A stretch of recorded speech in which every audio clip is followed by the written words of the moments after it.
when we are born, we're born with what we call as the neuroplasticity switch in an on state. So we learn how to see. We learn to integrate what we see with what we hear. And the very art of neuroplasticity is we are creating new connections, the connections that are reinforced, whether they're positive or negative, constructive or destructive, empowering or disempowering patterns. The ones that are repeated become dominant. The dominant ones run automatically, and that's called automaticity. So what does our brain do? It uses effort to develop the pattern. Then once the pattern is reinforced, it becomes an automatic pattern that self-perpetuates and reinforces itself. And so the question then becomes, is that neuroplasticity always on? And the answer is welcome to the Radical Responsibility Podcast. I'm Dr. Fleet Mall, and I'm excited to guide you on a journey of authentic transformation. In each episode, I'll bring you insights from leading experts to explore trauma recovery, mindfulness practices, positive psychology, and innovative breakthroughs in health, wellness, and life optimization. This is a space for real conversations that inspire meaningful change, helping you find alignment with the person you are always meant to be. Let's get started. What if you could rewire your brain to break through limits and achieve your biggest goals faster than ever before? What if the key to success lies not in luck or talent, but in how you train your mind? In this episode, I'm joined by John Assaraf, a renowned expert in high-performance coaching and behavioral neuroscience. Known as the Brain Whisperer, John has built a billion-dollar business, authored New York Times bestsellers, and pioneered tools like Innercise to help people unlock their potential. We'll dive into the science of neuroplasticity, explore how to reframe limiting beliefs, and uncover practical strategies for building lasting habits. Whether you're aiming for personal growth, professional success, or greater fulfillment, this conversation offers transformative insights to help you get there. Let's dive in. I'm really thrilled to be here today with none other than John Assaraf. Welcome, John. Thank you so much, Fleet. It's so great to be here with you. Yeah, well, we're just really excited that you could be part of this, and I've really been looking forward to doing this interview with you. So you have spent a significant part of your career exploring the power of the brain and how we can rewire the brain for success. So I wonder if you could share your journey. How did you end up becoming such a neuroscience-informed, not only neuroscience-informed, but a neuroscience researcher and coach who could really help people learn ways to rewire their brain for success in life? Sure. So my journey started 43 years ago when I was 19. And at that point in my life, I had left high school at grade 11. I had failed English, failed math. I was working in a shipping department of a computer company, shipping boxes, receiving boxes, opening the boxes, putting them up on the shelf, and repeating that cycle day in and day out. And at that time, I was getting into a lot of trouble with the law on top of it. And my brother had been very, very concerned for my well-being. And he said, hey, would you mind, coming to lunch with me and one of my clients who's a successful entrepreneur? And I said, yeah, sure. And so I took the train actually about 350 miles just to go and have lunch with this one man. And at lunch, this one man, his name is Alan Brown, was a real estate developer, a wonderful philanthropist from what I have been told, and somebody who was very, very successful, started to ask me some questions. And he asked me questions like, why are you doing the things that you're doing that are getting you into trouble? And, my standard answer was either, I don't know, or because I want to make some money to fit in and, be able to afford to buy some stuff for myself. And he said, don't you know that you have a brain that's worth $100 billion? You just need to learn how to use it better.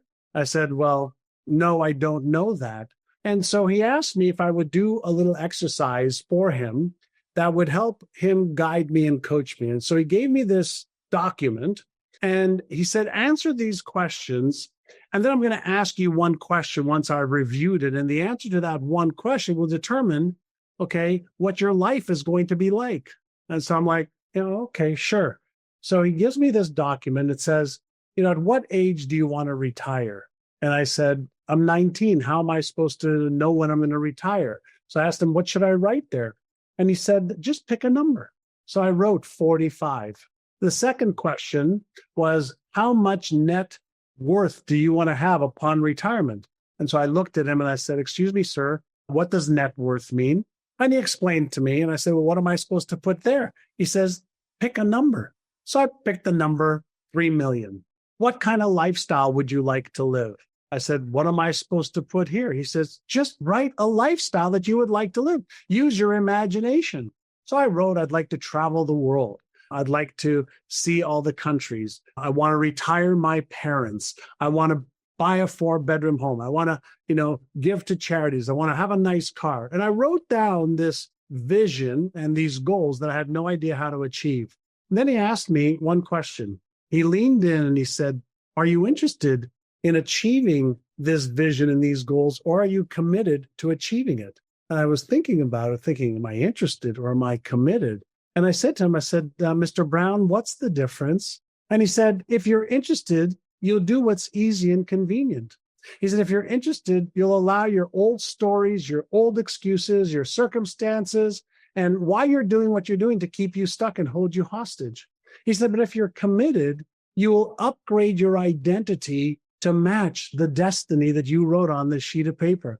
He said, if you're committed, you'll upgrade your beliefs, you'll upgrade your habits, you'll upgrade your knowledge and your skills so that you can become the man capable of achieving every one of those goals, which are all achievable. So he said, are you interested or are you committed?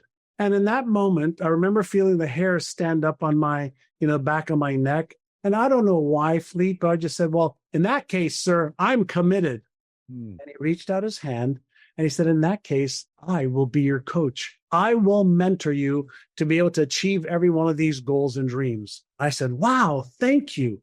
And that's when my life changed, because every day thereafter, when I moved from Montreal to Toronto, I took the real estate course because he was in real estate for 5 weeks, passed the test, moved in with my brother to his apartment, then worked on commission only for this gentleman every day. He had me looking at that document that I created. And he said, by looking at this document, you are going to fire brain cells in your brain. He then asked me to write down, what would you need to believe in order to achieve these goals?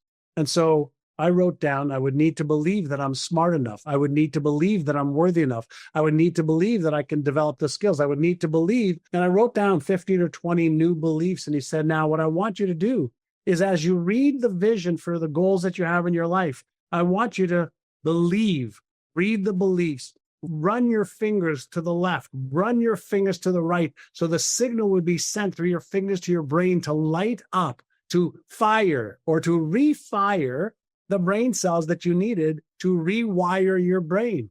This is 42 years ago. So I read the vision every day. I recorded it and listened to it every day. I read my beliefs. I emotionalized the beliefs, even though none of it was true. But what he told me was, the more you fire those brain cells, the more you reinforce them. So practicing something that isn't even true or real right now creates and reinforces neural patterns. The neural patterns that are reinforced become dominant. The dominant patterns now take over thinking, take over emotional regulation, and creates the behaviors required to match whatever it is that you are training your brain for. That was the beginning of me being fascinated with the human brain, because the results that I achieved over the next number of years blew my mind. And the more that I blew my own mind and then shared how to do what I did with other people, and they got the results they wanted, I was hooked for life on this amazing brain that everybody has, and everybody's brain functionally works the same. What a great story. It's amazing how people like yourself that are out there really making a difference in the world so often have a great origin story. And that's really a great one. I could have used a lunch like that when I was 19. Pretty amazing, the understanding of the brain that this gentleman had 42 years ago.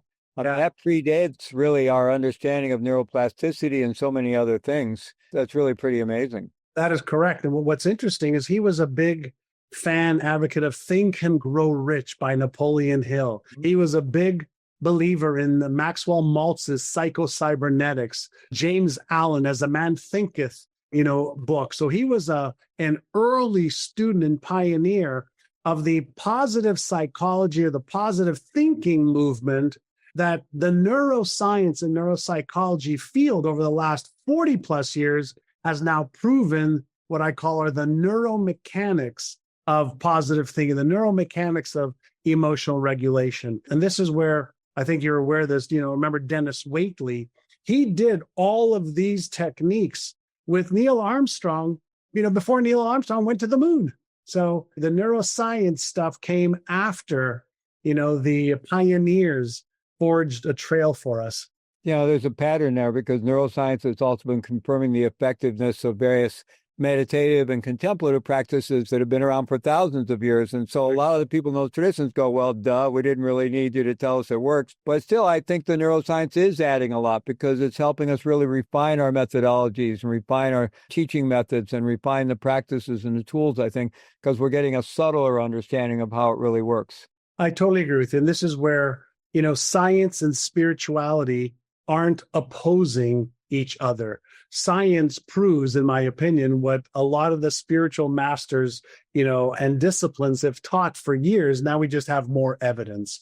So I think there is a visceral evidence from practice, but then there's a scientific evidence, from going through rigorous scientific research and study to prove something more than once. Absolutely.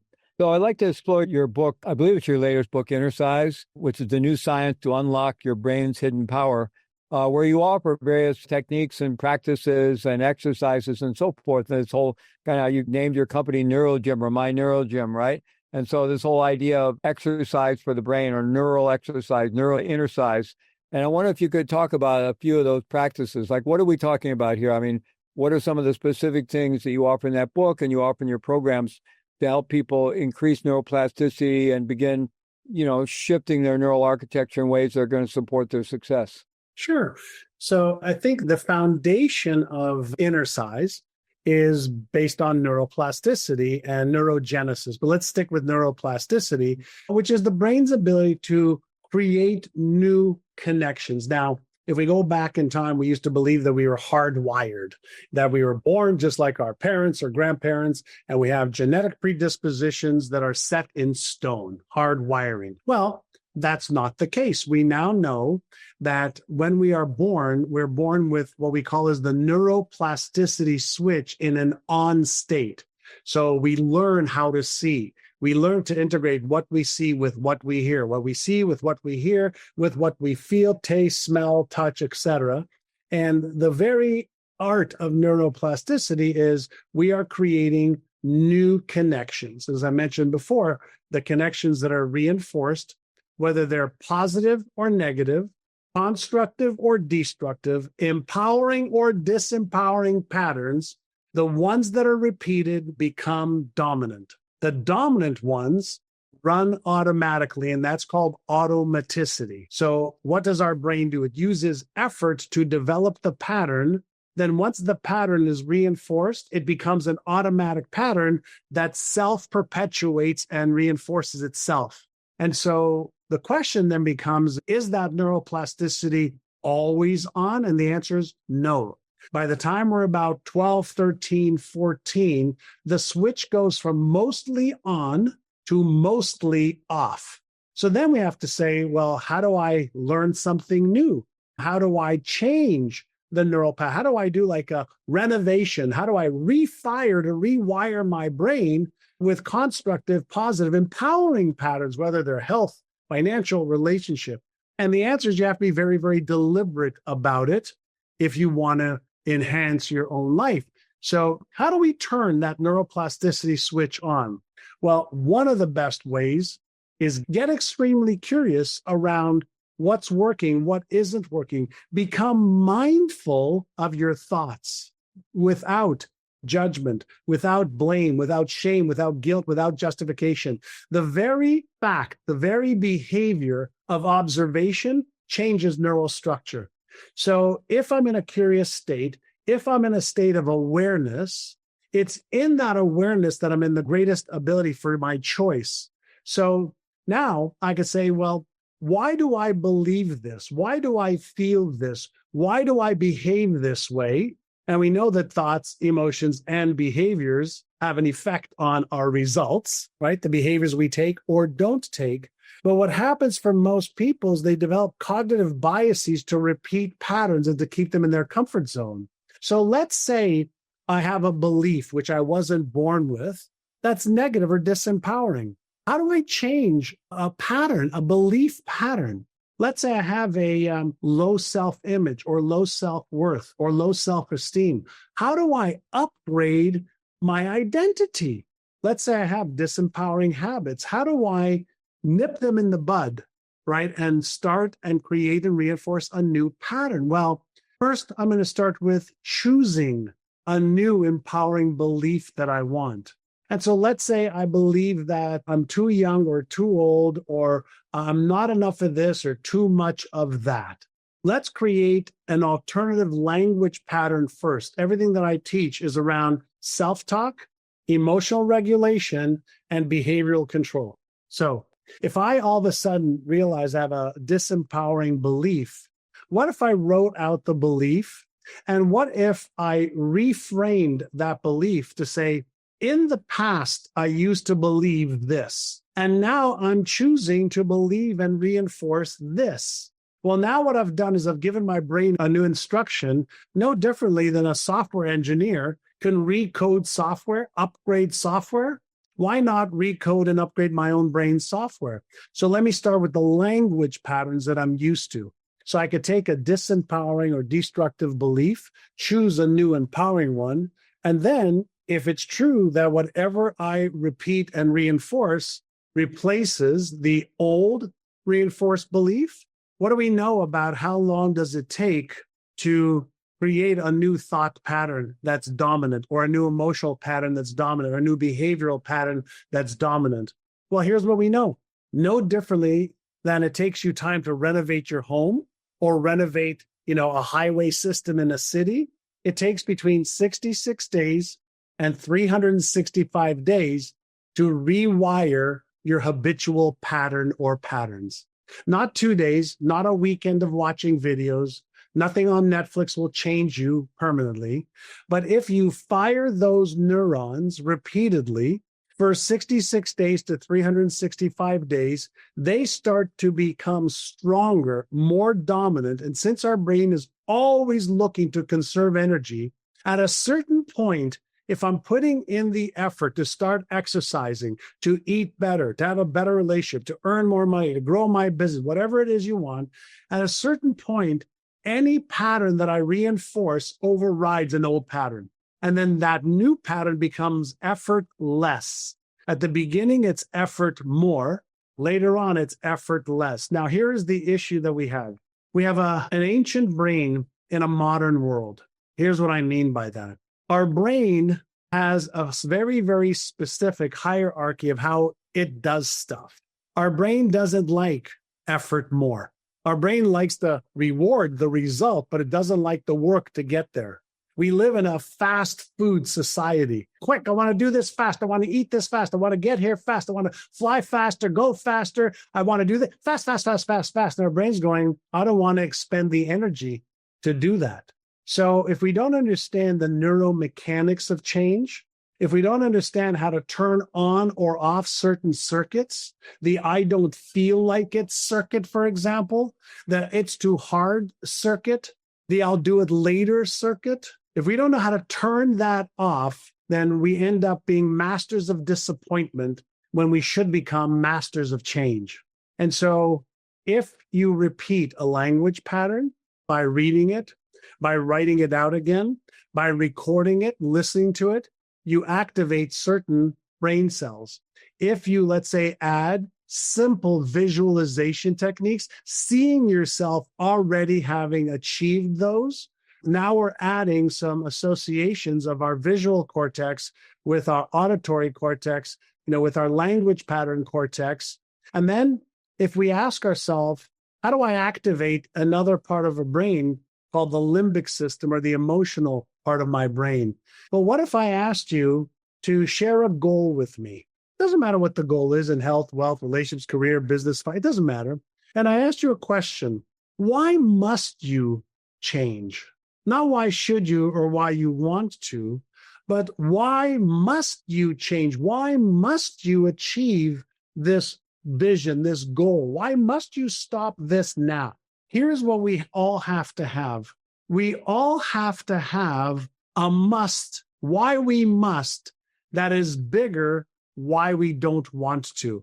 That is bigger than our fear. That is bigger than your limiting belief. That is bigger than your low self-image. That is bigger than the energy required to stay the same.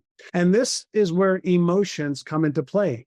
I can have the vision and the goals, which is a cognitive desire, but if I don't have the emotional fortitude to overcome all of the things that are wanting to keep me stuck, I don't take action. I procrastinate, I self-sabotage, which are nothing more than effects of something going on neuromechanically. And we all have, as you see behind me, the Einstein brain, part of our being, which is, the part of our brain that has the ability to envision, to create a plan, to come up with the reasons why. But we all have, what I call is, the 800-pound gorilla or the Frankenstein's monster that says, no, don't waste any more energy. Just keep doing what you were doing before. And we rationalize our way out of growth and change, which means we tell ourselves rational lies why we're going to stay in our current comfort zone. So these are some of the neuromechanics that we're working with or against. So let's say you're trying to change some of the language about a certain limiting belief you have about yourself, about the world. So you rewrite that and you got it on some cards and you read it every day. You read it out loud every day. Maybe you add a visualization to it. That's my question. How does adding the emotion to it further rewire the brain? How does that contribute to the rewiring process within the brain to stabilize a new neural network that's going to make this effortless for you? Yeah. So many years ago, when I was 23, again, I had severe ulcerative colitis. And that means I had ulcers in my colon. And at the time, I didn't have bowel control movement. And I was on pills for a year and a half, Cilazaparin, 25 pills a day. I was doing cortisone enemas twice a day, a sigmoidoscopy in the hospital once a month. I was in a state of dis-ease. So I wrote out this affirmation, language pattern. My body and all its organs were created by the infinite intelligence in my subconscious mind. It created all my muscles, tissues, bones, and organs. It knows how to heal me. It created every part of me. I now give thanks for the health that I am experiencing right now. I am perfectly healthy. Thank you for the wisdom within me, making me whole and perfect now. I would read that 20, 30 times a day. I would feel it as if I was healthy in that moment. That was happening right there. I would visualize it as if I was already healthy. Not that I was not sick, that I was healthy. Now, if you think about the word emotion, like what does the word really stand for? It's energy in motion. And if I can increase the amplitude of vibration that my cells are in to match the new vision of health, or if I could relax myself into a state of at ease versus dis-ease, am I not affecting every cell in my body? We have 100 trillion cells in our body. Well, if the energy in motion is predicated by my state, and my state is predicated by my thoughts. My state is predicated by my ability to regulate my own emotions. So I could be very, very quiet. Every thought produces a neurochemical that correlates to that thought. That neurochemical gets released in the bloodstream, and then we have a feeling. A feeling is what? Conscious awareness of the vibration that my body is in. I could increase or decrease the vibration of my body with my thoughts and through regulating my emotional control no differently than a Hollywood actor or actress can change their emotional state on command. They've practiced. They're the Olympic athletes of emotional and feeling regulation and state regulation. Most people feel a feeling, but they don't know that they're not their feelings, or they have emotions and they're not their emotions, but they allow the feelings or the emotions to control them. That's just a lack of practice. So if I'm an energetic being, a sentient being with 100 trillion cells, with 3 networks in my brain and dozens of different circuits, and since I'm not my brain, why not learn how to use my brain better? So how do we do it? Well, we practice. Like, how does a Hollywood actor, actress become a role that was once on a sheet of paper or a manual that they're reading that somebody else wrote. They practice the role. They practice the state. They practice this new identity, and they become one with that through perfect practice over time. So to end the story I shared with you, within 5 weeks of doing that Innercise, I healed myself of severe ulcerative colitis, where they wanted to take out part of my colon at 23 years old. And ever since then, I realized the healing power within me is greater than the disease state that I had created for myself. Another amazing story. Out of my own personal evidence, but more than that, Great. I have tens of thousands of clients that have used, my brain training methods to get more control, to be, more in a success physical state of being and mental state of being. And everybody has the same gift. It's not like I'm unique and people that follow my work are unique. Everybody has the exact same ability. So from what you're saying, I know you were in the film The Secret, and that book and film has gotten a little criticism for making it sound too easy in some ways. But it sounds like from what you're saying, the real secret is practice. The real secret is perfect practice.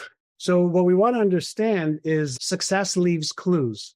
Here's something to think about, Fleet. Think about the time in the history of our species that we're living. Are in an era of artificial intelligence. We can learn things faster, easier, better. We know the science of change. We know if you want to make more money, we know how. You want to start a business, we know how. You want to get healthier by releasing weight and keeping it off, we know how. You want to sleep better, we know how. You want to have a better life, we know how. In health, wealth, relations, career, we know how to do better. Then the question is, why are we not doing better? And the answer is just ignorance. Because I don't know how to properly train or retrain my brain so that change becomes easier for me to achieve the goals and dreams I want. Because we have all the knowledge and skills of what to do, but just about every single person who is watching us right now will agree and admit that they're not doing the things they know how to do already. Not that they can't, they're just not doing it. And so the question is, why? If you want a greater result in your health or wealth or whatever, why aren't you doing, forget about anything new. Like, why aren't you doing the things you already know you should do and can do? And the answer is because change isn't easy, especially for us adults. With adults, we have to change our mind and neural patterns. With kids, we just have to help them make up their mind. So there are spiritual practices, like meditation or prayer or mindfulness that will allow you to enter a state of all possibilities, right? There are dozens of different techniques, maybe not dozens, but a dozen different techniques that are either scientifically proven, okay, or there's a lot of research going on with them right now. And, when we talk about, the law of attraction, the thing that a lot of people misunderstand or misunderstood with this law of attraction is the airy-fairy side of it, where, you think, you believe, and you'll achieve. And I think that's baloney. If it was just as a matter of thinking, believing, and you'll achieve, everybody would be skinny and great relationships, super wealthy, living the life of their dreams. There's a corollary law that goes with the law of attraction. And the corollary law is called the law of Goya. Have you ever heard the law of Goya, Fleet? I haven't heard the term, no. It's the get off your ass law. That's great. Okay? And do the right thing in the right order at the right time. And when you learn what the right thing is in the right order at the right time, you're going to realize it's going to come down to let's get my thinking right and my thoughts aligned. Let's get the emotional state that I need to be in there aligned. So I need to be thinking, I need to get this feeling going. So I want to get my mindset right. I want to know what I need to do, and then I need to go and do it. Means I have to develop the consistent behaviors to get the results I want. So I believe that just about anything that anybody on earth wants to do, most of it's already been done. So if I lack the knowledge and the skill of how to do it, that means I'm going to be in a state of doubt maybe anxiety, maybe stress. Well, we know that when I'm stressed out, the motivational center, my motive for action center, basically shuts off. Well, the motivational center is connected to the reward center. And if I don't see that there's a reward possible, then why would I ever take action? So what we want to understand is the way that our brain works is we move away from real or imagined danger and we move towards, pleasure or gain. In the absence of knowledge and skill, we have uncertainty. An uncertain brain feels doubtful. An uncertain brain activates the fear center in the brain, which means that the fight, flight, or freeze automatic part of our psyche activates. And in most cases, we move away from what we need to do, not towards it. So what we have to understand is in the absence of knowledge and skill, our brain is in a state of fear. In a state of fear, we don't do what we need to do most of the time. Well, let's talk a little bit more about how you've been talking about this to a degree already, but how we can set ourselves up for success. Because for some of our audience, this may all sound pretty daunting. Yeah, I know, like Michael Jackson practiced, 12 hours a day and eventually became the superstar. I've never been able to do that. How do I get started? This may seem very daunting. And, you talked about creating that big must. I mean, you have that really must that can really change things a lot. But, maybe people, the idea of it takes 66 days to 365 days to thoroughly ingrain a new behavior pattern, a thinking pattern, a habit, and so forth. I've never been able to keep it anything that long. People may have that belief about themselves. And you talked about when we allow ourselves to get into stress and, doubt and anxiety about things. So that's why I think you're talking about we really need to educate ourselves and learn. We have the science available, so we need to learn it and use it.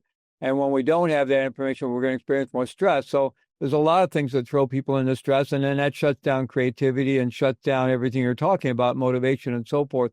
So I'm wondering what are some of the foundational things? I mean, we know you mentioned mindfulness. There's research showing that a mindfulness practice actually increases neuroplasticity. It also nudges the reshaping of the neural architecture in some beneficial ways, but it overall increases neuroplasticity. We also know that exercise actually probably as much as anything increases neuroplasticity. So I'm wondering if you could talk about maybe globally how someone who, they're hearing this and I want change. I want to really create, the success I aspire to in life. And how do I get started? How do I set myself up for success?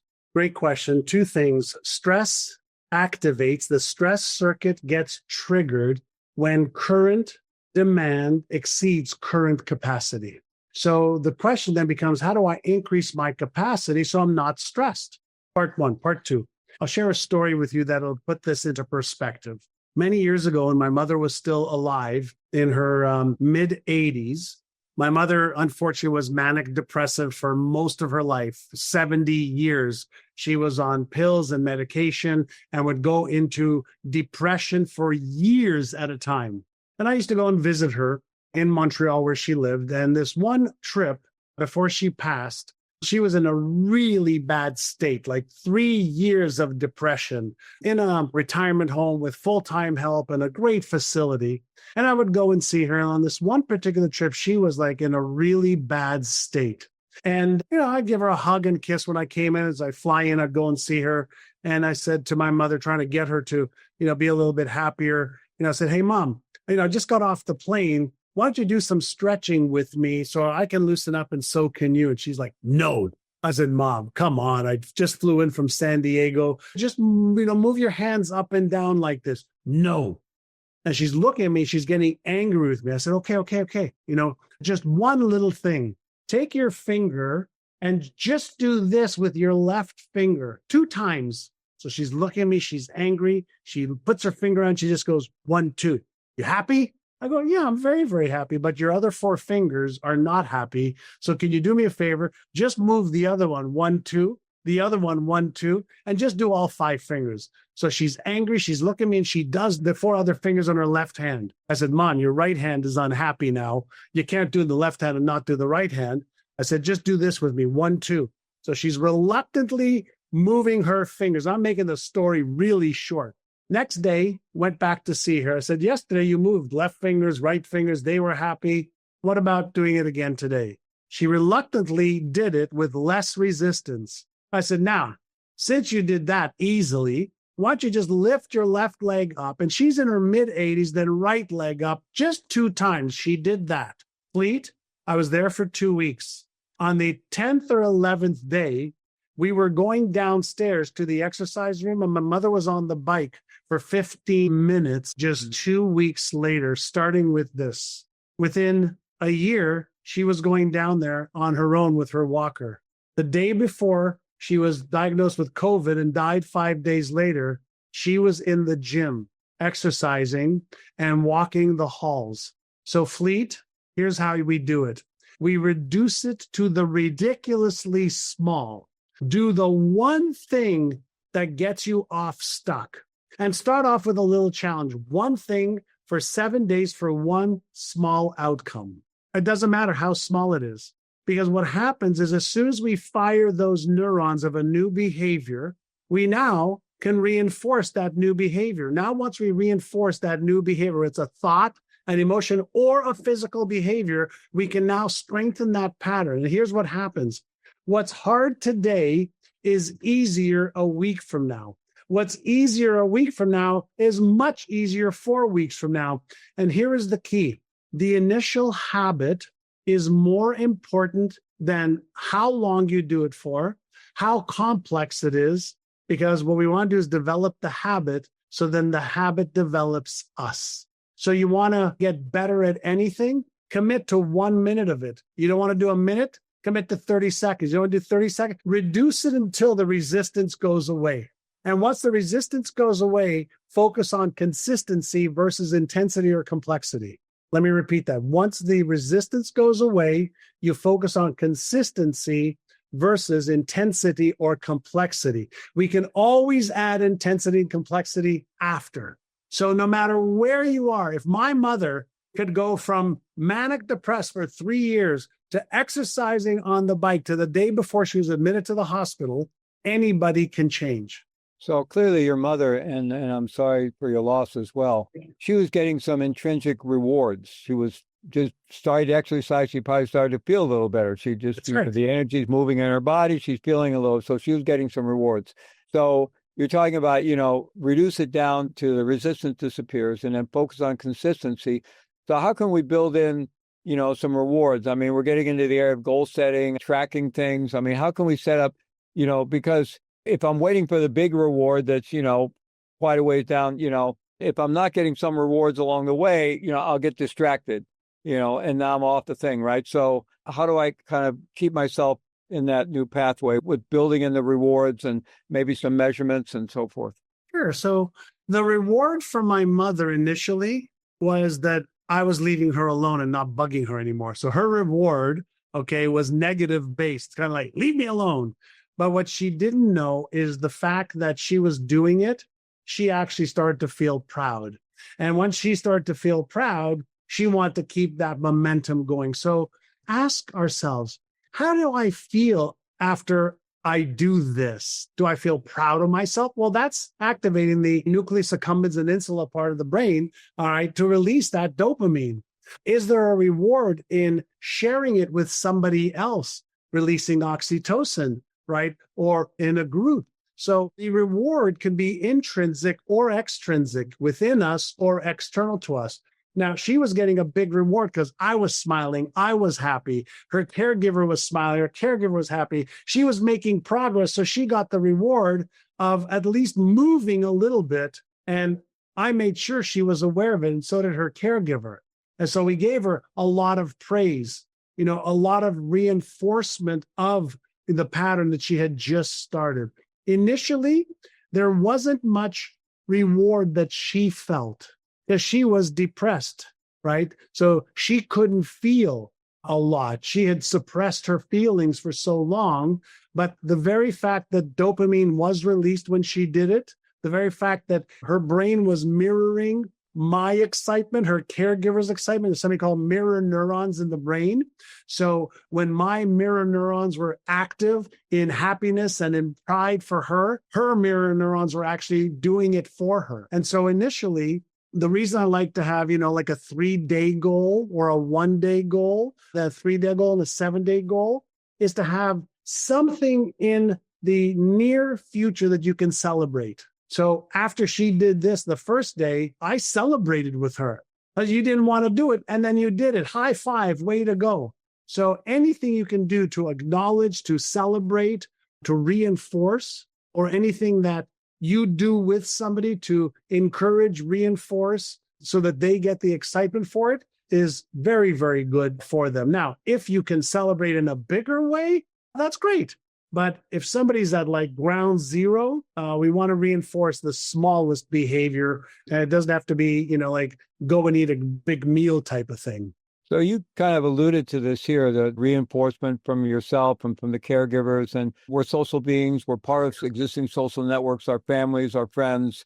And if we get inspired to change our lives and really start growing and changing, that can kind of upset those social networks. In fact, a lot of us end up in social networks kind of, it's almost like that thermostat that's going to keep us at the level that we're operating in life, right? And if we start getting too successful, we're going to make them nervous. They're going to make us nervous. It's not going to work. And so I'm wondering about the importance of, not that we're going to suddenly abandon our families because we want to change, but of just being aware of how the influence of other people, and if we do need destruction, some positive influence of other people that are also on some path to change, some path to wanting to be more successful in life. And success doesn't have to be about being rich. Success in whatever domain of our life is important to us, but the feeling that we're actually evolving and changing and growing and moving forward in our life. And if we're not around anybody that's doing that or that shares that motivation or appreciation, it's going to be double hard on us. There's an enormous amount of research on how important our social circles are and our environments. So whether it's our bedroom, our bathroom, our living room, our office, right? If it's an environment that inspires us, instills spirit into us, we want to express and grow more fully. If it expires us, if they expire us, they're draining energy from us. So it's very critical for us to surround ourselves in the environment with people. You and I before, we started, I noticed your books and I'm an avid reader as well. That's an environment of inspiration. It's like there's so much knowledge in those books that it goes, oh my God, it's all available for me. And so it's an environment of inspiration. So that is very critical too. So whether it's a group, a people, a church, a synagogue, a nonprofit, a mastermind, a coaching environment, it lifts us up. And we know that the high tide lifts all boats. So let's put ourselves in a position where we can be lifted by the people around us or the environment around us, and we can lift it up as well. So seems like in a lot of ways, and you talked before about what is emotion. Emotion is energy in motion. And that a lot of what you're talking, you also said that stress is when demand exceeds capacity. So it seems a lot of what we're talking about here is energy, and that change requires energy. And the brain is always trying to, well, I don't want to say the brain's lazy, but the brain has a huge job and it's being flooded with data all the time. So it's trying to conserve energy and it's looking to the easiest, shortest way, basically to keep us alive and to survive. And so we've got to counteract that, and that requires energy. So it seems like a lot of what you're focusing on here is how do we access more energy? How do we hold that energy? Then how do we work with that energy? And there's all kinds of things that can be leaking our energy all over the place or depleting our energy.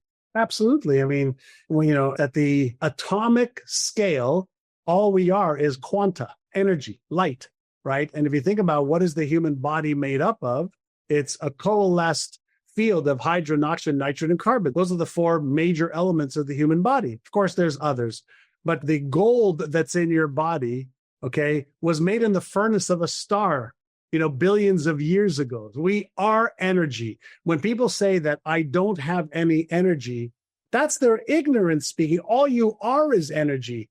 There's a difference between I don't have energy and I'm using up more energy, whether it's to digest my food or to do the things I want to do, then I'm replenishing with, whether it's through meditation, mindfulness, exercise, nutrition, sleep. Those are ways that we replenish energy, or we activate the energy that's already within the mitochondrial parts of our cell. So we all have more than enough energy. Everything is made up of energy. There's enough energy in the little cube in my hand to boil all the oceans on planet Earth at the same time when we release the energy in the nucleus of an atom. So we need to choose language patterns that give us energy, that activate our potential. We need to deliberately create the emotional states, either ourselves or in our environment, to cause us to move towards that which we want to achieve. Yes, we need to upgrade our knowledge and skills so we know what to do, how to do it, when to do it, to conserve energy and to get an outcome that we want. And then if we develop the habits, thought habits, emotional habits, behavioral habits, we can achieve a lot of things while we're still alive. So you referenced some of the ways we replenish our energy, and just in terms of basic brain health, and we're talking about really, rewiring the brain, optimizing the brain's performance for health and well-being and life success and so forth. We know that the basics of getting enough sleep, a healthy diet, getting exercise, good hydration, these are foundational way to creating a really healthy brain, preventing dementia, preventing other times of cognitive decline and so forth. And of course, these require habits as well. I mean, if to take care of ourselves and get enough rest and get enough hydration and eat a good diet and exercise enough, these all require training the brain. So it's not a kind of a circular loop here that we can get into. I guess it gets into the notion we can get into a virtuous cycle with all these things, or you can be in a non-virtuous cycle. Absolutely. And I think everybody, if I started this sentence, everybody would finish it for me. We are all creatures of habit. So what is a habit, right? A habit is an automatic sequence that our brain has developed to conserve energy. That's all a habit is. So if we have a habit of thinking or feeling negative or down or depressed, how do we create a new habit of feeling up, positive, and expressed, right? Depressed, expressed. Well, we know how to do that. If we have a habit, of repeating a certain pattern that gives us a result we don't want, we need to interrupt that thought, emotional, or behavioral pattern or habit and replace it. Think about it maybe a little bit differently. Why do people upgrade their software on their phones? Why does the television company upgrade the software, through the wires on your television? Why do we upgrade our operating system and the software on our computer? Well, because we know how and we know the requirements to do that. Because better software equals more efficiency, speed, whatever the case might be, better utilization. Well, when we're dealing with our brain, the brain is the hardware. The operating system, runs the software. When we're talking about, rewiring the software, now it's a function of, well, how can I do that? My brain, my software, my conditioning, my habits. So we're not a tree. We can change. Now, is change easy? No, the only human that likes change is a wet baby. The rest of us resist it. Why? Because of the third priority of the brain. Conserve energy. Don't expend energy. Conserve energy. But if we're using energy to operate our current habits and the outcome, the output, the results are not what we want, if we don't change, then we're settling. If we don't change, then we regret. If we don't change, life goes by and we go, oh my God, why didn't I change when I could have? So here's the question. And this is based on somebody I'm sure you know, who's a dear friend of mine, Jim Rohn, many years ago, right? He said in life, you're either going to pay the price of discipline or you're going to pay the price of regret. He says, discipline today weighs ounces. Regret tomorrow weighs tons. So is change easy? No. But is it easier than the pain, of remaining the same? See, the only time most humans change is when the pain of remaining the same is greater than the pain of change or discomfort. I think that really points to the value of really doing some deep self-reflection. And similarly, that exercise that I think his name was Brown, Mr. Brown, did with you at lunch that day, to really get clear about, be willing to dream and get clear about what we really do want in life. and what's really important to us, and allow ourselves to think a little bigger about life. And if we get clear about that and see that, then the pain of not going there starts to become quite a powerful force. Yeah. And if we can make it more than about ourselves, like if I could achieve that, then I could do this for my children and this for my community and this for my family. It gets bigger and bigger. And the bigger it gets, the pain of not doing it becomes enormous. So we can use that psychology in our favor. And then in many cases, then we're ashamed. Then we have guilt. Then we worry even more. And it makes it harder and harder when we're in a destructive or negative pattern. Let me share a story that I think may resonate. Many years ago, probably about 5, this woman came to one of our virtual events like this. And her name is Kat Brahma Brooks. She was in her early 80s. She was a wedding planner for about 50 years in Hawaii. And her business was just about bankrupt. And she came to one of our events. She said, "Is it too late for me to change?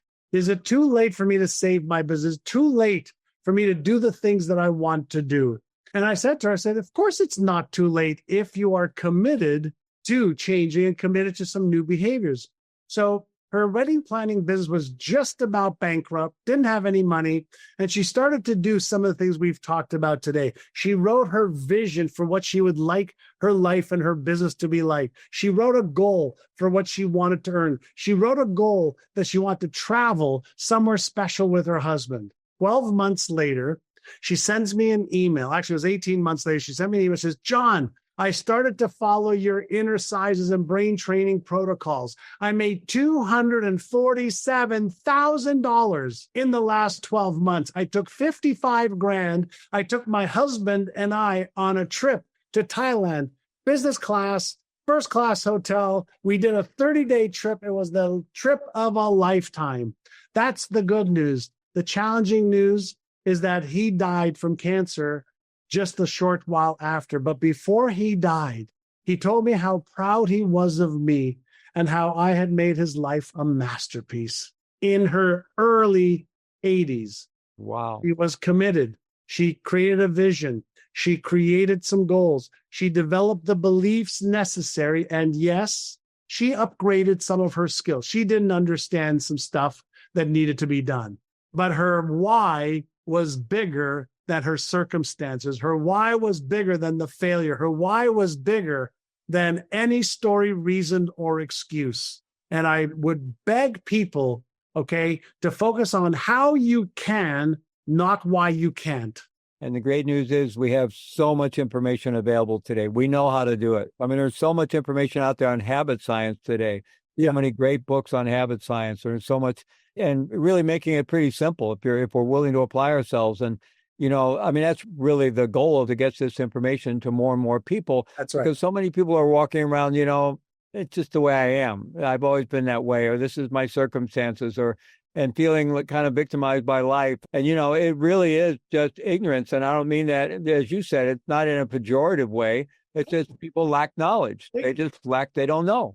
Yeah, there's a difference between being stupid and being ignorant. Stupid is hard to fix. Ignorant is easy to fix, but you have to have somebody willing to learn and willing to change. This has been really fabulous, John. I really appreciate it so much. I'm wondering where you think things are changing so fast with an AI coming online, with the way it's just come out into the marketplace in the last year or two even, but neuroscience developing so quickly, and neuropsychology, and then there's various forms of neurotechnology that are, So where do you see all this going? Where do you see us in 5, 10, 15 years in terms of being able to leverage all this scientific knowledge and perhaps technology to live our best lives and to really go after our dreams? So in the neuroscience, as our computational abilities become stronger and our analysis abilities become stronger, like with AI that can do things at the quantum level of analysis, we're going to be able to, number one, understand more about the human brain in the next 5 years than we've discovered in the last 40. Part one. Part two, the neurotechnology interfaces, whether it's a neural chip, which, I think everybody knows Elon Musk is working on Neuralink. There's a guy that was who was paralyzed, paraplegic, that was just able to walk just 2 weeks ago because of the implant of a neural chip in his brain, sending a signal to his legs, and he was able to walk is going to happen more and more. The ability for blind people to see, the ability for us to upload or download information from the human brain over the next 20, 30, 40, 50 years, I believe will be there.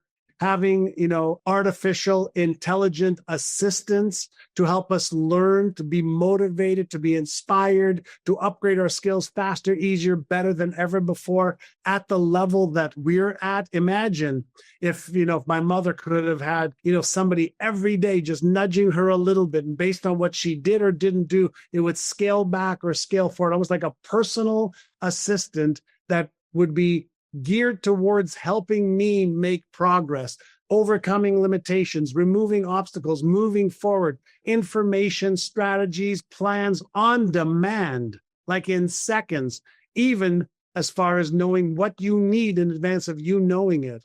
That's the era we're in right now. It's not that we're getting there, we're already in it. And so our lives are about to change in a very drastic way. And for those who resist change, it'll be very difficult. For those who embrace it, it'll be a phenomenal time in the world where we can, be in alternative realities. We can have more awareness, more fun, more knowledge. But with that is also going to come, some challenging times for people. Like if we're going to be in a constant state of joy and bliss, what will that do, to our dopamine and serotonin, oxytocin in our brain? So I think we're going to have to temper it. I know we have the ability to, and I know for those who focus on how can I embrace the change? How can I start slow, all right, and then just get better with time? It can be a magical time in our lives. Yeah, and sadly, the gap between those who are willing to change and educate themselves and those who are not doing that is going to get wider and wider. It will. It's already happening. It will. But that's also the evolution of the species. Smarter, better, faster. Many years ago, I was in the Galapagos Islands, and we went from one island to the next, and we were actually following Darwin's path on the Beagle. And I bought a hat there that I look at every morning when I go into my closet to get dressed. And the hat simply states, adapt or become extinct. There you go.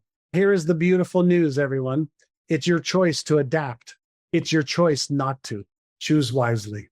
Well, thank you so much for all the work you're doing to give us all more choices and to give us the information and the methodologies we need to move forward should we choose to do so. And thank you very much for your contributions. It's been a great, real joy having this conversation with you. Thank you, Flea. It's been wonderful being with you and your audience. Be well. Thank you for joining me on the Radical Responsibility Podcast. Remember, real change happens when we commit to our growth, face our challenges with compassion, and stay open to transformation. If you found this episode helpful, I encourage you to subscribe and help us spread the message of healing and personal empowerment. Stay grounded, stay present, and stay true to you. Take care.